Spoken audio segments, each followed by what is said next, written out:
ang mga mas nagbibigay. Sila ang pinagpapala. Kaya huwag tayong magsawang maging biyaya lalo na sa mga taong sa puso natin napalapit na. Ikaw kabarangay, gaano mo kamahal ang iyong pamilya?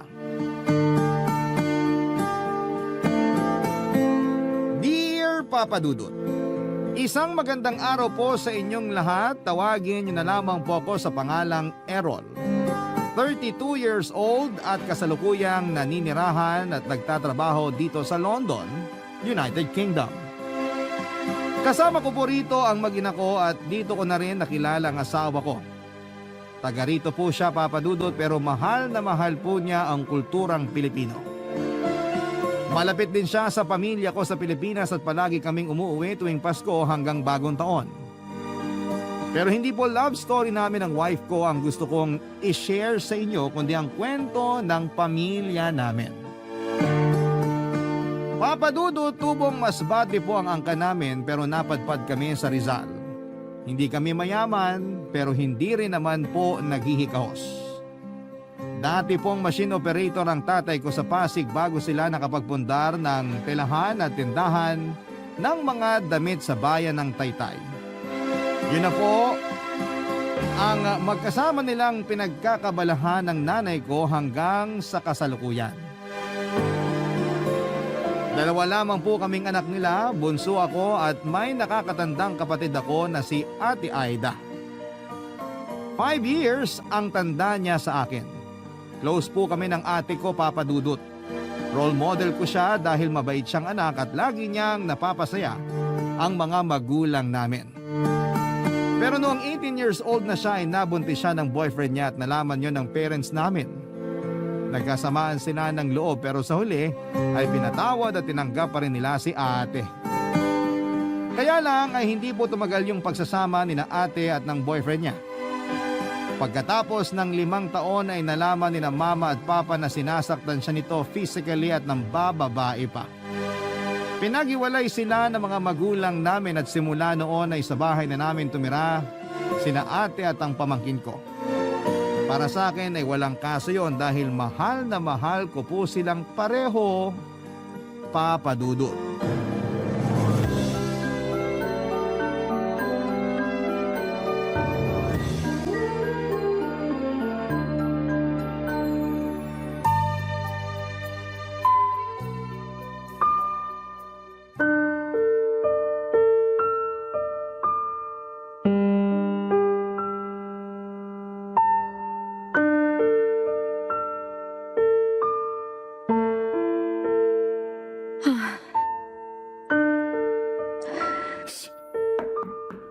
Sino yan? Ako to, ate. Sandali lang. Ate, umiiyak ka ba? Ha? Wala to. Shh, napuwing lang ako. Napuwing ka dyan. Ate, di mo ako maluloko. Halata namang umiiyak ka oh.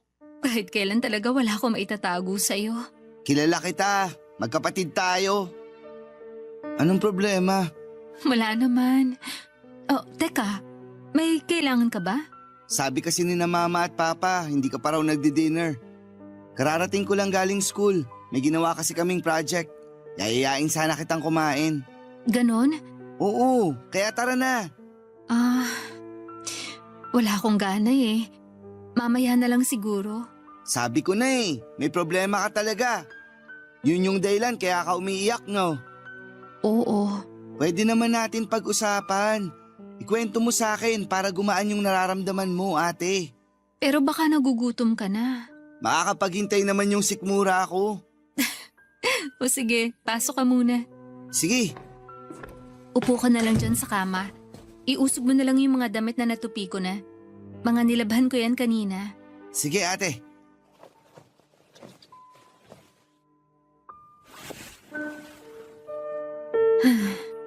Huhulaan ko. Tungkol na naman ba yan dun sa dati mong kinakasama? Oo eh. Tinawagan mo na naman ba siya, ate? Oo, pero nalaman ko may iba na siyang kinakasama. Ha? Seryoso ba yan? Seryoso. Tapos sinabihan niya ako na hindi na siya makakapagbigay ng sustento sa anak namin. Nag-iipon daw kasi siya ng pera para dun sa panganganak ng bago niya. Kapal ng mukha ano na. Anong sinabi mo sa kanya? Katulad nung dati, nagalit ako. Tinanong ko kung paano niya nagawa sa amin ng anak ko na basta na lang ipagpalit sa iba. Pero sinumbatan niya ako. Ako naman daw yung umalis at kami yung nang iwan sa kanya kaya wala akong karapatang magalit. Matagal ka na niyang niloloko, tapos sinasaktan ka rin niya. Lakas naman ng loob niya na sisihin at sumbatan ka. Ay, ate naman. Bakit hanggang ngayon gusto mo pa rin makipagbalikan sa lalaking yun? Hindi ko rin alam ang sarili ko. Alam ko naman na hindi ko deserve na saktan at abusuhin pero parang hindi ko naman kaya mawala siya sa akin. Kaya lang, mukhang wala na talaga. Hindi na maaayos yung pamilya namin kasi may iba na siya. Sorry ate, pero para sa akin, matagal nang sira yung pamilya niyo at kasalanan niya yun. May kasalanan din naman ako. Siguro kasi hindi ako naging sapat sa kanya. Ang sabihin mo, masyado siyang mapaghanap. Kung pwede ko lang talagang pangahan ngayon yung lalaking yun, gagawin ko. May ganti man lang kita sa kanya. O kaya kahit isang malakas na sapak lang ate. Talagang ayaw mong naagrabyado ang ate mo Ayoko talaga. Kaya nga ang saya ko nung naghiwalay na kayo eh. Kaso, nakakalungkot din naman ngayon kasi mukhang di ka pa rin okay. Ang hirap naman kasi maging okay. Hanggang ngayon kasi, mahal ko pa rin siya. Pero kailangan kong kayanin para sa anak ko. Hindi ka naman namin minamadali na maging okay agad ate. Basta kahit na anong mangyari, nandito lang kami ni na mama at papa. Lalo na ako. Pwede mo akong kwentuhan. Makikinig ako kahit na paulit-ulit pa yan. Kapatid mo ko.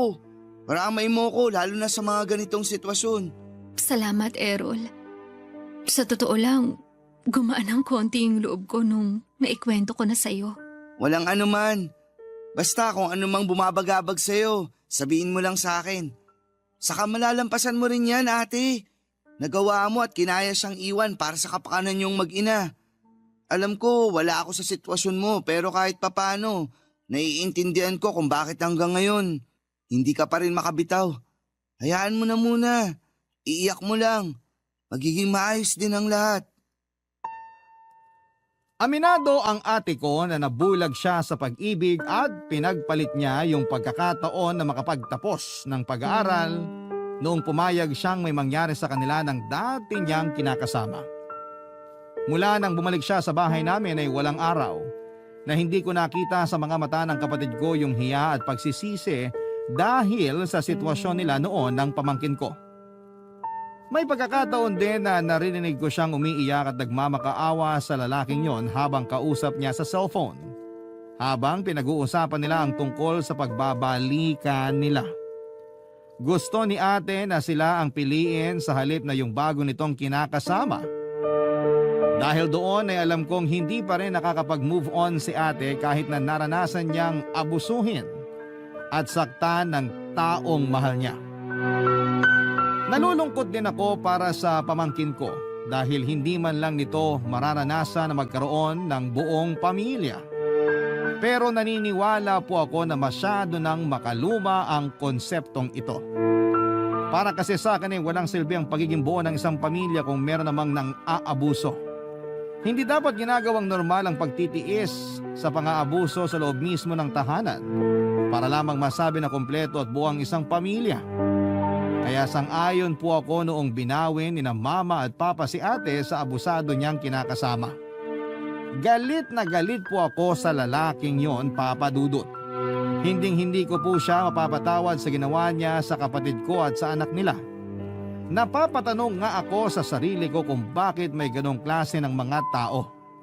Yun bang nasa kanila na ang pamilya na pinapangarap ng iba pero nagagawa pa rin nilang ipagpalit. Alam ng parents ko na close kami ni Ate Aida, Papa Dudut, lalo na ni Mama. Kaya nga hindi na bago sa amin na minsan ay napag-uusapan namin yung sitwasyon ng kapatid ko, Papa Dudut.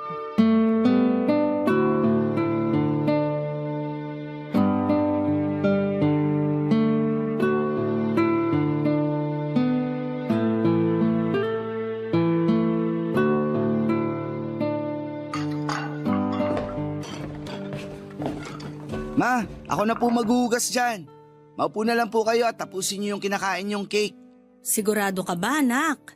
Opo, saka kayo na rin yung nagluto. Baka mapasma kamay niyo. Mamaya ka na maghugas dyan. Upo ka muna tapos samahan mo ko kumain dito. May isang slice pa kasi ng cake na dala ng papa mo. Ubusin mo na para hindi ko na ilalagay sa ref. Sige po. Kumain na po ba nito si ate? Parang di ko siya nakitang kumuha ng cake kanina. Hindi nga eh. Walang gana yung ate mo. Paborito pa naman niya to. Baka hanggang ngayon malungkot pa rin siya. Ano bang ikalulungkot niya? Yung paghihiwalay nila nung tatay ng anak niya? Opo. Eh bakit niya ikalulungkot yon? Dapat nga magalit siya sa lokong yun eh. Sabihan ba naman siya na di susustentuhan yung anak nila? Napaka-irresponsabling lalaki. Yun na nga po, ma. Sobrang kapal ng mukha ng lalaking yun. Sarap pangaan. Mabuti pa nga nang makaganti naman tayo doon. Seryoso? Gusto niyo ako makipag-away? Siyempre biro lang. Pero kasi ako yung nasasaktan sa sitwasyon ng ate mo. Sinabi ko nga sa kanya na ireklamo niya yung hindi pagsusustento eh. Pero siya na rin ang may sabi na wag na lang gawin yon. Kaya naman daw niya buhayin yung anak nila. Ang lambot talaga ng puso ni ate pagdating sa lalaking yun. Ganun yata talaga kapag mahal mo, ma. Bakit niya mamahalin yung ganong klaseng lalaki? Ni hindi nga iniisip nung lalaking yun na magiging kinabukasan nilang mag-ina? Hay! Ibang klase. Lakas pa ng loob na ipangalanda ka na pinagpalit niya yung ate mo. Sinabi pa na sina ate naman daw yung umalis at nang iwan. Kaya siguro malakas ang loob na ipagpalit sila. Naaawa talaga ako kay ate kasi hindi niya deserve yun, ma. Kahit naman sino maaawa sa ate mo. Kaya ikaw, wag na wag mong gagayahin yung ganong klaseng lalaki, ha? Si mama talaga. Sumagot ka na lang, Errol. Ma, hindi niyo na po kailangang sabihin yun sa akin. Nakita ko naman po kung paano tratuhin ng lalaking yun si ate. Kaya hindi ko yun gagayahin pag ako naman yung nagkaroon ng pamilya. Pero saka na yung pagpapamilya mo. Ang bata-bata mo pa. Magtapos ka muna ng pag-aaral, ha? Wag po kayong mag-alala. Kasi wala pa naman sa isip ko yun pagkakaroon ng sariling pamilya, ma. Magtatapos muna po ako ng pag-aaral para makapagtrabaho at makatulong sa inyo ni na papa. Nanghihinayang lang talaga ako na hindi na nakatapos ng pag-aaral yung ate mo. Pero ayoko na siyang sisihin ng paulit-ulit kasi nangyari na yon. Ang mahalaga, ligtas na siya mula dun sa mapang-abuso niyang kinakasama. Nagpapasalamat naman po si ate kasi magkakasama na ulit tayo. Lalo na po dahil sa second chance na binigay niyo sa kanya. Matitiis ba naman namin ang ate mo? Anak namin yon. Walang magulang ang kayang tiisin ng mga anak. Tandaan mo yan. Pero sana lang tulungan ni Aida yung sarili niya. Huwag na niyang hangarin na makipagbalikan sa ama ng anak niya kung ayaw niyang tuluyang masira ang buhay nila ng anak niya.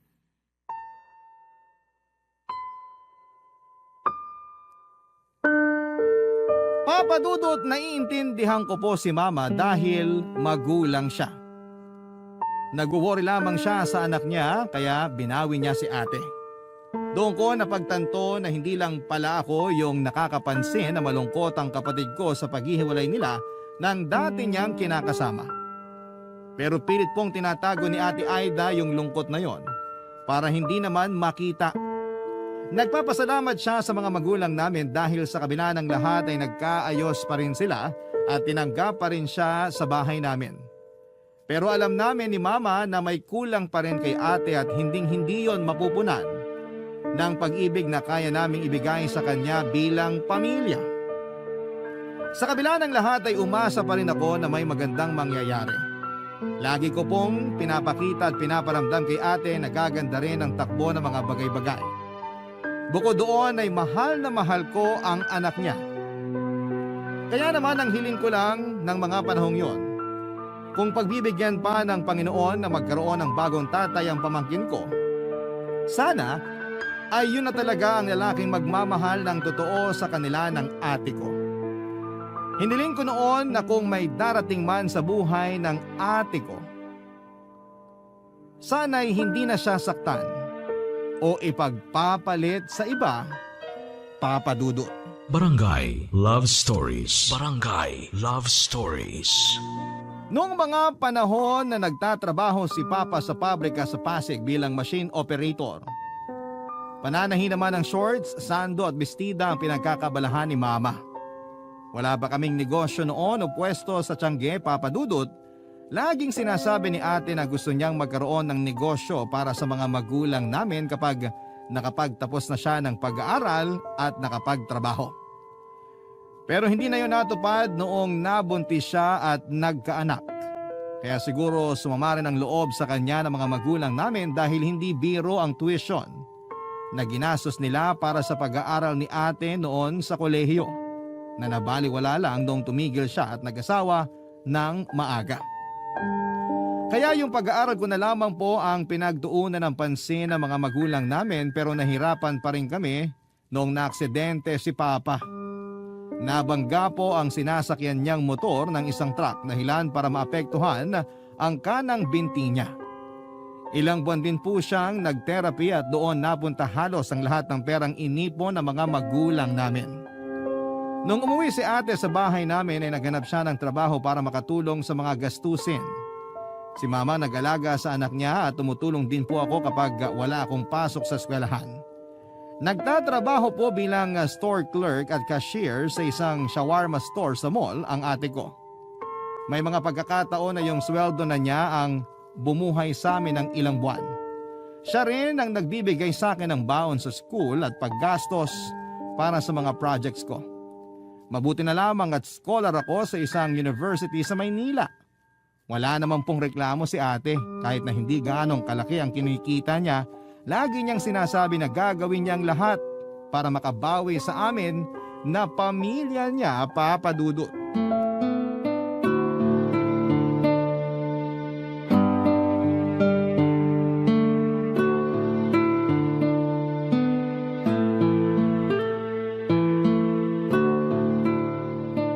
Errol, kunin mo na tong baon mo.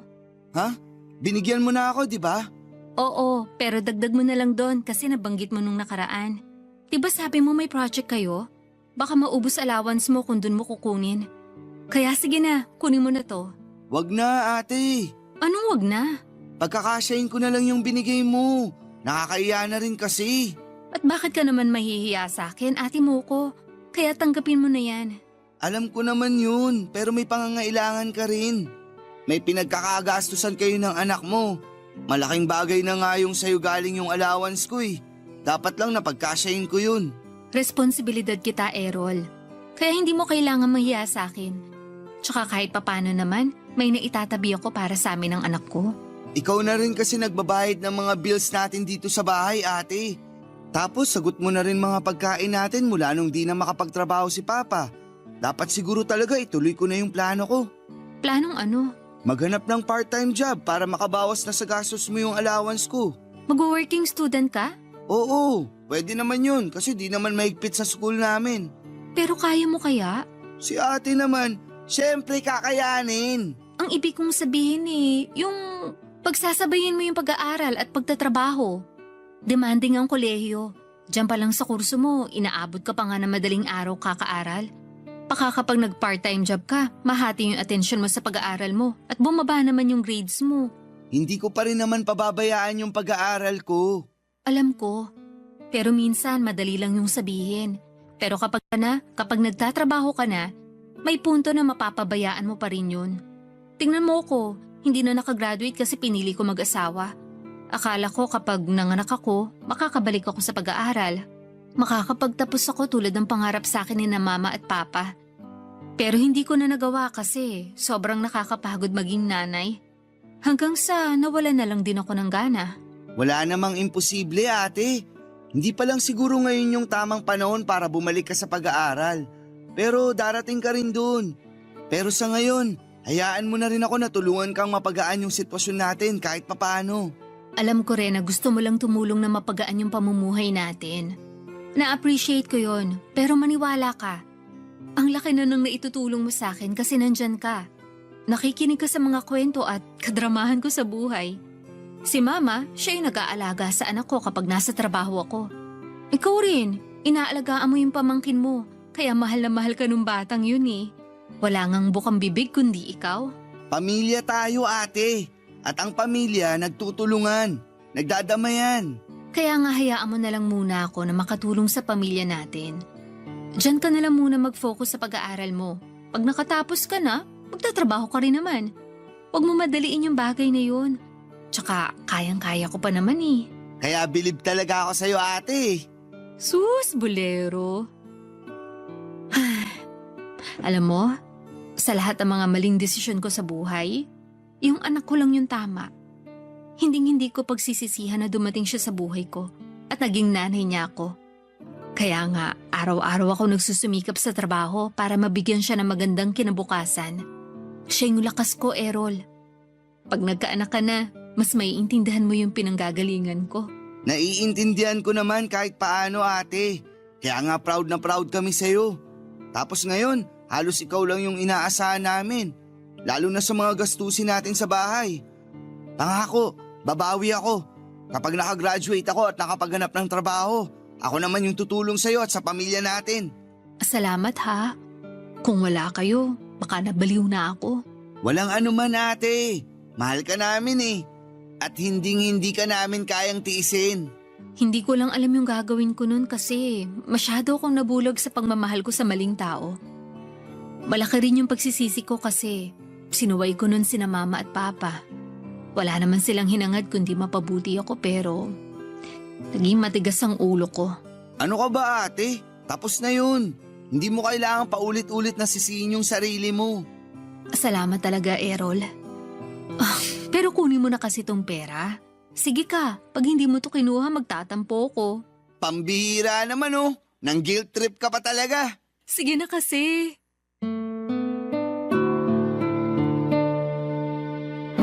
Papadudot, ganon ko kamahal si Ate Aida at hanga ako sa ipinakita niyang pagmamahal para sa anak niya. Hindi ko po kasi may imagine yung hirap na pinagdadaanan niya lalo na at mag-isa lamang niyang tinataguyod ang pamangkin ko. Kaya naman, gano'n na lamang kataas ang respeto ko sa kanya. Proud ako sa kanya at sa lahat ng mga solo parent. Wala po akong ibang hiling noon kundi ang ingatan at gabayan siya ng Panginoon. Hindi lang kasi anak niya ang inaalagaan niya kundi kami rin ni na mama at papa. Kaya naman nangako ako noon sa sarili ko na magsisikap akong makapagtapos ng pag-aaral para magbunga yung pagsasakripisyo ng kapatid ko. Hindi nga nagtagal ay nakagraduate po ako bilang cum laude sa kursong secondary education. Nakapasa rin ako at nakakuha ng lisensya sa pagtuturo. Hanggang sa nakapagtrabaho ako sa isang pampublikong paaralan. Masaya po ako kasi natutulungan ko na po noon ang pamilya namin lalo na sa mga gastusin sa bahay. Hindi na rin po kasi nakabalik sa trabaho si Papa dahil sa kondisyon ng binti niya. Gumaling naman po siya pero hindi na niya kayang tumayo ng matagal tulad ng lagi niyang ginagawa noong nasa pabrika pa siya. Naging malaking dagok ang nangyaring yon para sa tatay namin pero hindi po namin pinaramdam sa kanya na pabigat siya sa amin. Kaya naman noong makaipon ako ng kaunting pampuhunan ay bumili ako ng isa pang makinang pantahi at mga tela para kay Papa. Tinuruan po siya ni Mama na manahi para mas madagdagan yung mga damit na shorts na binebenta nila. Nakakatuwa dahil kinahiligan naman yon ni tatay at naging bonding na rin nila yon ni Mama habang kumikita. Pero Papa Dudut, isa na namang pagsubok ang dumating sa pamilya namin na masasabi kong nagpabago ng pananaw ko sa buhay.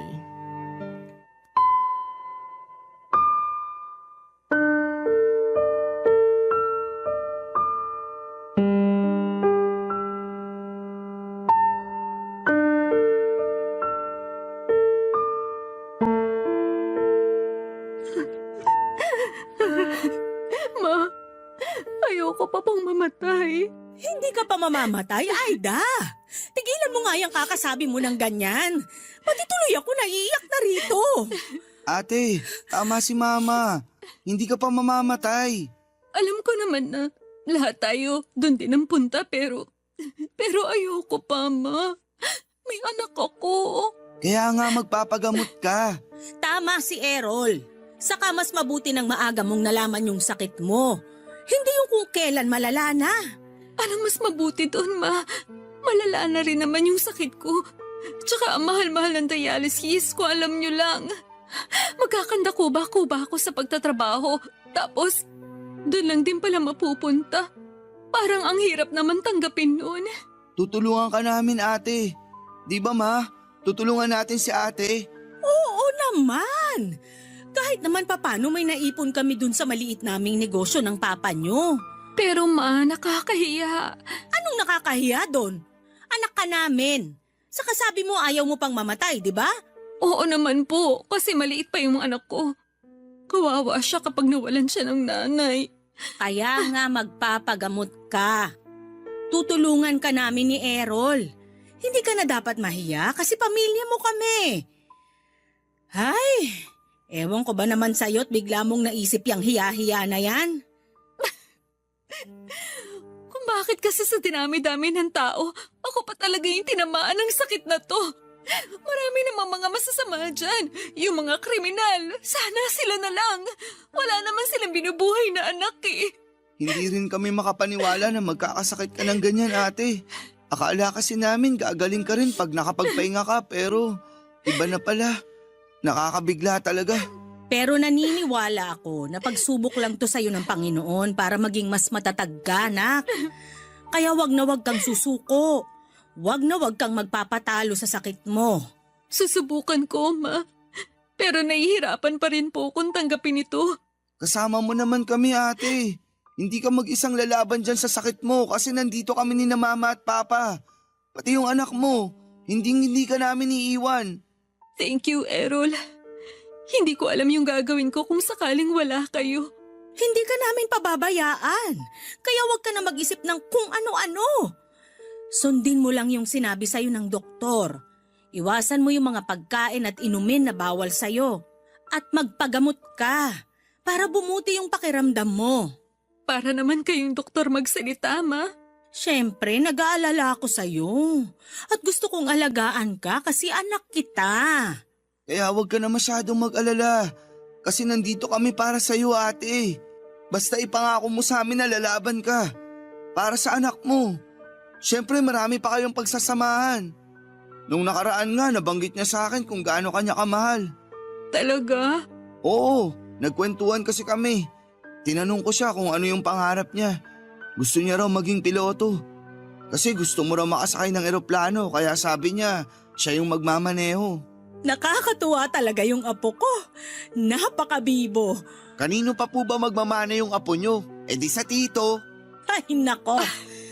Akala ko sasabihin mo sa akin nagmana. Joke lang. Sa'yo talaga mana yung anak mo, ate. Sa akin lang pagdating sa kapugian. Kitang-kita ko sa mga mata ni Ate Aida ang matinding takot noong sabihin niya sa aming may chronic kidney disease siya. At malala na yon dahil kinakailangan na niyang sumailalim sa dialysis. Pero higit pa roon yung takot niya dahil meron po siyang anak na maiiwan sakaling hindi bumuti ang kalagayan niya, Papa Dudut. Napakabata pa po ng pamangkin ko para maulila sa ina. Kaya naman ramdam namin ang matinding sakit at pangamba sa mga salita ni Ate Aida. Ang totoo ay nagpapakatatag lamang ako pero nadudurog na rin ang puso ko ng mga sandaling yon. Kaya nga kahit papaano ay ginagawa ko ang lahat para gumaan yung usapan namin.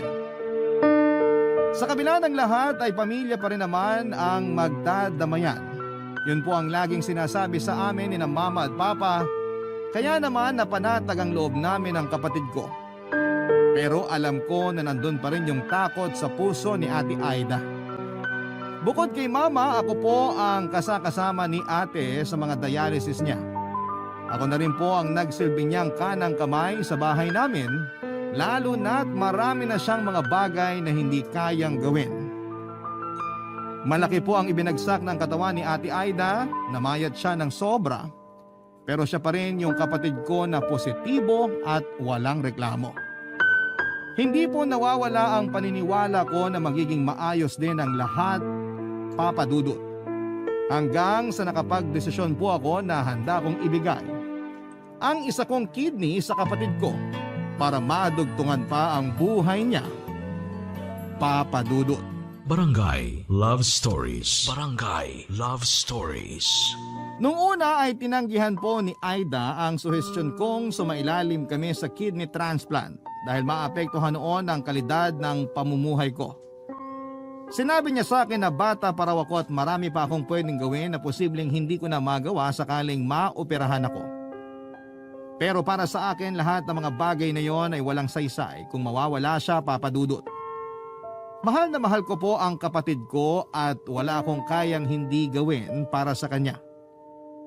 Kaya naman sa huli nakumbinsi ko po siya at ang mga magulang namin na i-donate kay ate ang isang kidney ko.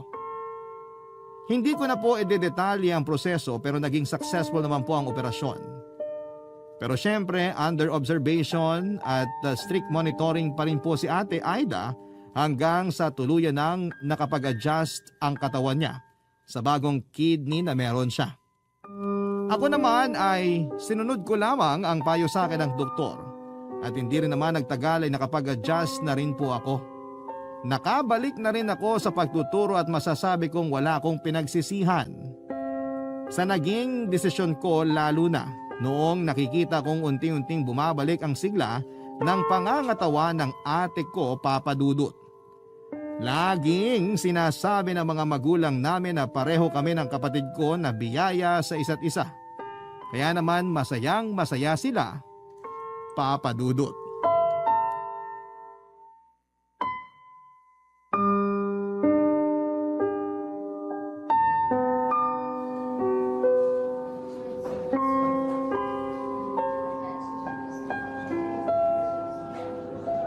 Kamusta na pakiramdam mo, ate?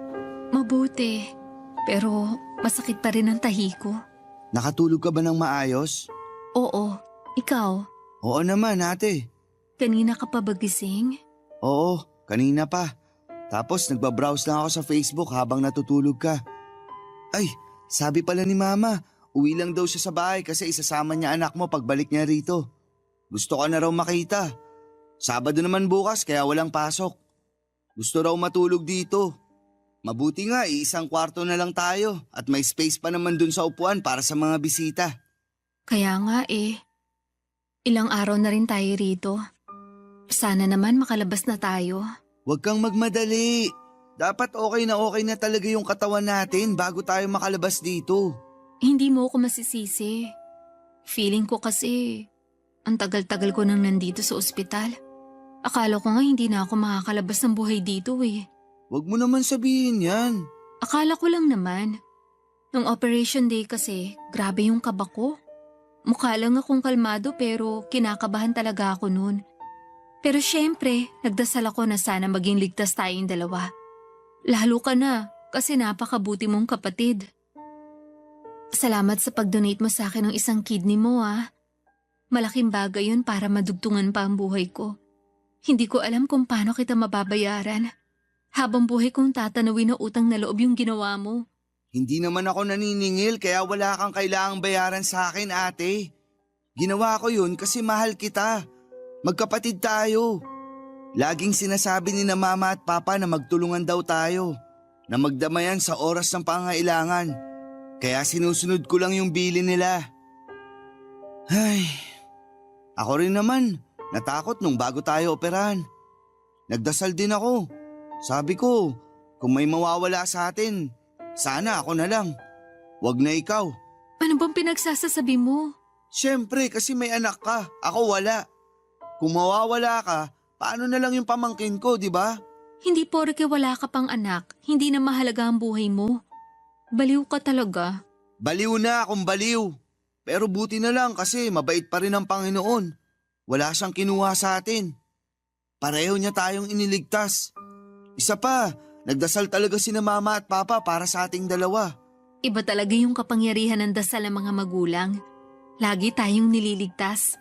Kaya nga masayang masaya sila, ate. Ako rin, masayang masaya. Wala akong ibang hiling kundi maging maayos na yung pakiramdam mo. Yun din ang gusto kong mangyari sa atin. Para makabalik ka na sa pagtuturo. Malamang, miss na miss ka na ng mga estudyante mo. Miss ko na rin sila. Alam mo, proud na proud talaga ako sa iyo, Errol. Kasi tinupad mo yung pangako mo na makakagraduate ka. Tapos naging teacher ka. At nakakapagturo na. Lagi kang pinagmamalaki ni na mama at papa. Siyempre, ganun din ako. Ikaw ba naman ang magkaroon ng kapatid na teacher? Marangal na propesyon kaya ang pagtuturo. Mahal na mahal ko ang pagiging teacher, ate. At masaya ako sa ginagawa ko. Pero nakakatawa lang kasi kahit ako mismo, may natutunan eh. Ano naman yon? Tungkol sa unconditional love. Na may mga bagay pala akong kayang gawin hindi lang para sa mga magulang natin, kundi para sa'yo na rin kasi kapatid kita. Natutunan ko rin na sulitin yung bawat sandali. Magpasalamat sa may kapal, sa mga biyaya kahit na hindi madali yung buhay natin. Kasi hindi natin alam kung kailan niya tayo kukunin. Pangalawang buhay na natin to. At gusto ko yung gamitin sa mas makabuluhang gawain na kasama kayong lahat. I-enjoy naman natin yung buhay, ate. Tama ka. May natutuhan din ako sa nangyari. Dati ayoko na lagi nagpipicture kasi nakukornehan ako. Tanda ko nga na sinabi mo yan nung pinipicturan ko kayo ng anak mo nung kumain tayo sa labas. Sabi mo nga corny at tama na yung isa. Pero makulit ako. Gusto ko kasi maraming pictures. Oo, pero natutuhan ko na wala namang kaso yon. Kasi yung mga picture na yun naman pwede nating balik-balikan para ipaalala yung mga simpleng memories natin. At tulad mo, gusto ko rin mas enjoyin yung buhay. Papadudot nag-aral po si Ate Aida bilang virtual assistant at hindi nagtagal ay nakapagtrabaho siyang muli. Less hassle po yun dahil nasa bahay lamang siya at hindi kailangang bumiyahe, papasok at pauwi mula sa trabaho. Tapos nakakapag-bonding at naasikaso rin niya ang anak niya. Binigyan din po niya ng perang pangpuhunan ng mga magulang namin para makapag-expand ang negosyo nila. At yun na nga po yung telahan at tindahan nila ng mga damit at punda sa Taytay, Tiangge. Doon na po nagsimulang umasenso ang pamilya namin dahil sa pagtutulungan namin. Lumipas pa po ang ilang taon at naging maayos po ang takbo ng lahat. Nagtuloy-tuloy ang mga biyaya na dumarating sa pamilya namin at sa kabuhayan namin. At walang hanggan po ang pagpapasalamat ng mga magulang namin sa Diyos. Lalo na sa pagkakaloob ng ikalawang pagkakataon upang madugtungan ang buhay ni Ate Aida. At pagkatapos ay natupad din ang panalangin namin ni Mama na sana'y makatagpo si Ate ng isang lalaki na magmamahal sa kanila ng anak niya. At yon ay sa katauhan ng boyfriend niyang si Mike. Isang araw ay meron pong binalita sa amin si Ate Aida. Dahilan para lalo po kaming maging maligaya para sa kanya.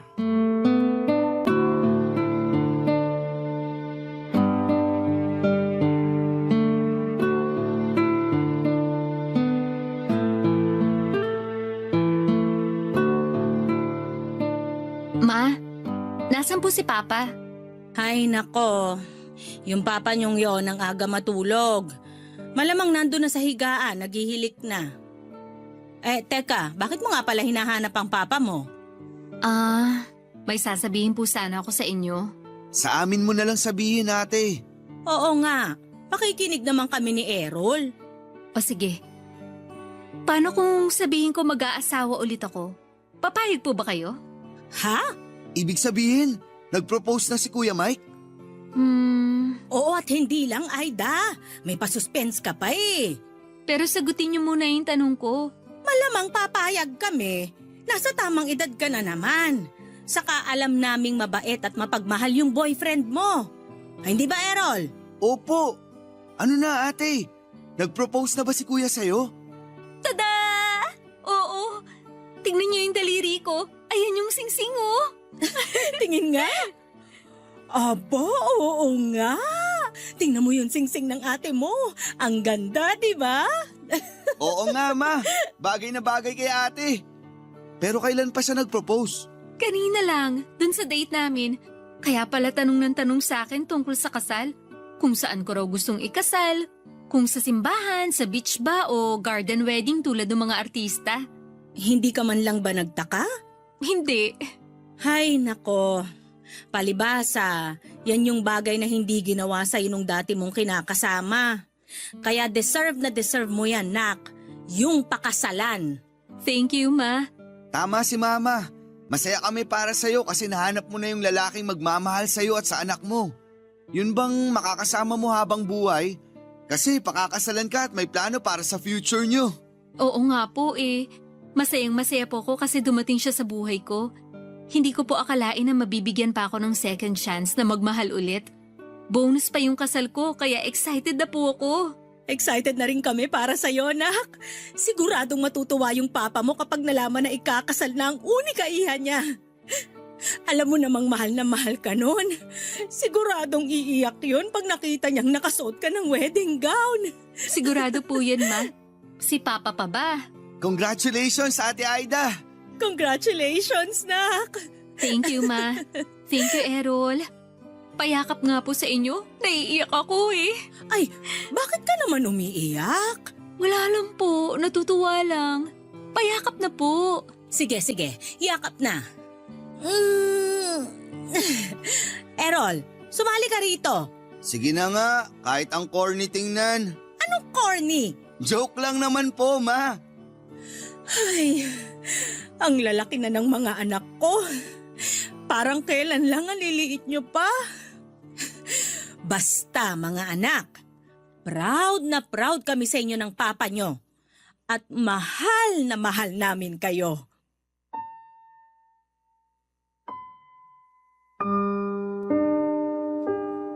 Pagkalipas po ng 6 na buwan ay kinasal na si Ate Aida at ang boyfriend niya, Papa Dudut. Intimate garden wedding ang kasal at sobrang saya po ng kapatid ko. Masayang-masaya din po mga magulang namin at napaiyak nga si Papa tulad ng inaasahan namin. Kahit naman ako ay hindi na rin napigilan ng pagiging emosyonal. Pero hindi ko lang pinahalata dahil baka tuksuhin nila ako. Wala pong pagsidla ng saya at pasasalamat sa puso ko. Dahil sa wakas ay nakamit na ni Ate Aida yung happy ending sa piling ng lalaking mahal niya at mahal siya. Sobrang deserve niya ang ganong klase ng pakiramdam. Sa kasalukuyan ay nasa mabuting kalagayan naman po kaming pareho ni ate at syempre marami pong nagbago sa lifestyle namin. Pero lahat ng yon ay sinunod namin para mas mapangalagaan at maingatan ang ikalawang buhay na pinagkaloob sa amin ng may kapal. At kahit na malayo na kami sa isa't isa dahil sa ibang bansa na ako nakatira ngayon, palagi ko pa rin pong naaalala ang pamilya ko na nasa Pilipinas. Hindi po naputol ang komunikasyon namin, Papa Dudut. Hanggang dito na lamang po ang kwento ko at marami pong salamat kung sakaling mapili po ninyong i-ere ang istorya ng buhay namin. Sana rin po ay kinapulutan po ito ng aral at inspirasyon ng mga kabarangay natin. More power and God bless. Sa Barangay Love Stories sa Barangay LS 97.1. Ang inyong forever kapuso at kabarangay, Errol. Nagustuhan ng iyong napakinggan? Ituloy yan via live stream sa www.gmanetwork.com/radio.